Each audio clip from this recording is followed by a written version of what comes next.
Hi, ഞാൻ ഇന്ന് beans പയറും കൊണ്ട് നല്ലൊരു വെറൈറ്റി തോരൻ ഉണ്ടാക്കാൻ പോകുന്നത്. നല്ല ടേസ്റ്റി ആയിട്ടുള്ളൊരു തോരൻ തന്നെയാണ്. അപ്പം വീഡിയോ ഉറപ്പായിട്ട് സ്കിപ്പ് ചെയ്യാൻ കാണുക. ആദ്യം നമുക്ക് ബീൻസ് പയർ ഇതുപോലെ കഴുകി വൃത്തിയാക്കി എടുത്തതിന് ശേഷം ഇതുപോലെ കുഞ്ഞു കുഞ്ഞായിട്ട് തന്നെ അരിഞ്ഞെടുക്കുക. ഇതുപോലെ ചെറുതായിട്ട് അരിഞ്ഞെടുക്കുക.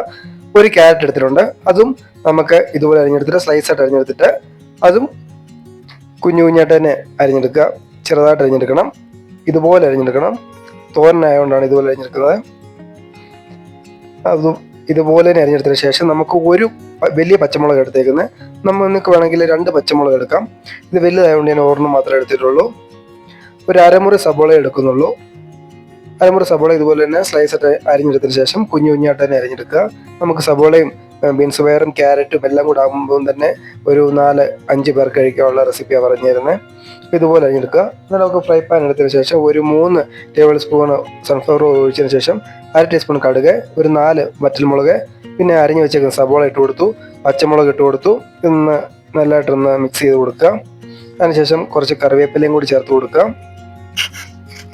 ഇതുപോലെ നല്ലതായിട്ടൊന്ന് വഴറ്റിയെടുക്കുക. അതിനുശേഷം അരിഞ്ഞു വെച്ചേക്കുന്ന ബീൻസ് പയർ, ക്യാരറ്റ്, ഒരു 1/2 ടേബിൾ സ്പൂണ് ഉപ്പൂടി ഇട്ട് കൊടുത്തതിന് ശേഷം നല്ലതായിട്ട് ഇളക്കി യോജിപ്പിച്ചതിന് ശേഷം നമുക്കൊന്ന് അടച്ച് വെച്ച് ഒന്ന് ആവിയിലൊന്ന് വഴന്ന് കിട്ടാൻ വേണ്ടി വെക്കാം. ഒരു 3 മിനിറ്റ് കഴിയുമ്പോൾ തന്നെ അത് വഴന്ന് കിട്ടും കുറച്ച്. എന്നിട്ട് ഇതുപോലെ ഒന്ന് ഇളക്കി കൊടുക്കുക. ഒന്നുകൂടെ അടച്ച് വെക്കുക. എന്നിട്ട് നമുക്ക് 1/4 ടീസ്പൂണ് മഞ്ഞൾപ്പൊടി, 1/2 ടീസ്പൂണ് കാശ്മീരി മുളക് പൊടി, ഇത്രയും കൂടി ചേർത്ത് നല്ലതായിട്ടൊന്ന് മിക്സ് ചെയ്തതിന് ശേഷം ഒന്നുകൂടി ഒന്ന് അടച്ച് വെക്കുക. ഈ ബീൻസ് പയറും ക്യാരറ്റും ഒരു 3/4% വെന്തതിന് ശേഷം നമുക്ക് തേങ്ങ ചേർത്ത് കൊടുത്താൽ മതി. അപ്പം തേങ്ങ പെട്ടെന്ന് ചേർത്ത് കൊടുത്താൽ തേങ്ങ കരിഞ്ഞു പോലെ. അപ്പം ഞാനൊരു അരമുറി തേങ്ങ ചെറുകിയത് ഇട്ട് കൊടുക്കുന്നുണ്ട്. ഇതും നമുക്ക് ലോ ഫ്ലെയിമിൽ വെച്ചാൽ മതി, കാരണം തേങ്ങ കരിഞ്ഞു പോകല്ലേ. അപ്പം നമുക്ക് മീഡിയം ഫ്ലെയിമിലോ ലോ ഫ്ലെയിമിലോ വെച്ച് ചെയ്യാം. അപ്പോൾ ഇതുപോലെ നല്ലതായിട്ട് ഇളക്കി കൊടുക്കുക.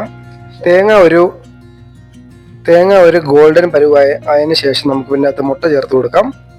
അപ്പോൾ നമ്മുടെ ഒരു ഗോൾഡൻ പരുവായിട്ടുണ്ട്. ഞാൻ 2 മുട്ടയാണ് ചേർത്ത് കൊടുക്കുന്നത്. അപ്പോൾ നമ്മുടെ മുട്ടയും ബീൻസ് പയറും ക്യാരറ്റും തേങ്ങയും ഇതെല്ലാം സബോള എല്ലാം കൂടെ ആയി കഴിയുമ്പോൾ ഒരു 4-5 പേർ കഴിക്കാനുള്ള തോരൻ്റെ റെസിപ്പി ആകും. അപ്പോൾ നമ്മൾ 2 മുട്ട ചേർത്ത് കൊടുക്കുന്നുണ്ട്. മുട്ട ചേർത്തതിന് ശേഷം നമുക്ക് ലോ ഫ്ലെയിമിൽ വെച്ചതിന് ശേഷം നമുക്ക് ഇളക്കി കൊടുത്താൽ മതി. നല്ലതായിട്ട് ഇളക്കി കൊടുത്തുകൊണ്ടിരിക്കണം. അപ്പം തേങ്ങയും മുട്ടയൊക്കെ പെട്ടെന്ന് ഇതൊന്ന് വെന്ത് വരാൻ വേണ്ടി ഒത്തിരി താമസമില്ലാതെ നമുക്ക് പറഞ്ഞത് ഒരു 3/4% ഇത് പയറും ക്യാരറ്റും വെന്തതിന് ശേഷം മാത്രം തേങ്ങ ഇട്ട് കൊടുക്കുക. അതിനുശേഷം മുട്ട ഇട്ട് കൊടുത്ത് ഇതുപോലെ ഇളക്കി കൊടുത്തു കഴിഞ്ഞാൽ മുട്ട പെട്ടെന്ന് തന്നെ ഇതുപോലെ ഒന്ന് ചിക്കി കൊടുത്താൽ മതി. അപ്പം പെട്ടെന്ന് തന്നെ ഇത് മുട്ടയും പെട്ടെന്ന് തന്നെ ഇത് വെന്ത് കിട്ടും. എന്നിട്ട് നമുക്ക് ഇതിൻ്റെ ലാസ്റ്റിലൊന്ന് ഇതിൻ്റെ ഉപ്പ് നോക്കുക. ഉപ്പ് കുറവുണ്ടെങ്കിൽ നമുക്ക് ഇവിടെ ചേർത്ത് കൊടുക്കാം. ഇപ്പം ഞാനൊരു 1 നുള്ള ഉപ്പ് ചേർത്തിട്ടുണ്ട്. ഒരു 1/4 ടീസ്പൂൺ ഇല്ല, 1/4 ടീസ്പൂണിൻ്റെ അടുത്ത് ഉപ്പ് ചേർത്ത് കൊടുത്തിട്ടുണ്ട്.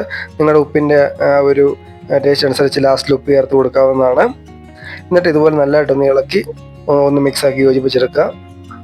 അപ്പോഴത്തേനും നമ്മുടെ ബീൻസ് പയർ തോരൻ ഇവിടെ റെഡിയായി കിട്ടിയിരിക്കുകയാണ്. ഇനി ബീൻസ് പയറും കൊണ്ടും ക്യാരറ്റും കൊണ്ടും ഇതുപോലെ ഒന്ന് ചെയ്ത് നോക്കുക. അപ്പം റെസിപ്പി ഇഷ്ടപ്പെട്ടെങ്കിൽ ഉറപ്പായിട്ടും ലൈക്ക് ചെയ്യുക, സബ്സ്ക്രൈബ് ചെയ്യുക.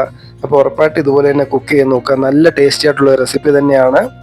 അപ്പോൾ ഇത് ചോറിൻ്റെ കൂടെ ഒക്കെ കഴിക്കാൻ നല്ല ടേസ്റ്റ് തന്നെയാണ്. അപ്പം വീഡിയോ കണ്ടിട്ട് ഇതുപോലെ കുക്ക് ചെയ്ത് നോക്കിയതിന് ശേഷം നിങ്ങളുടെ കമൻസും അറിയിക്കണം.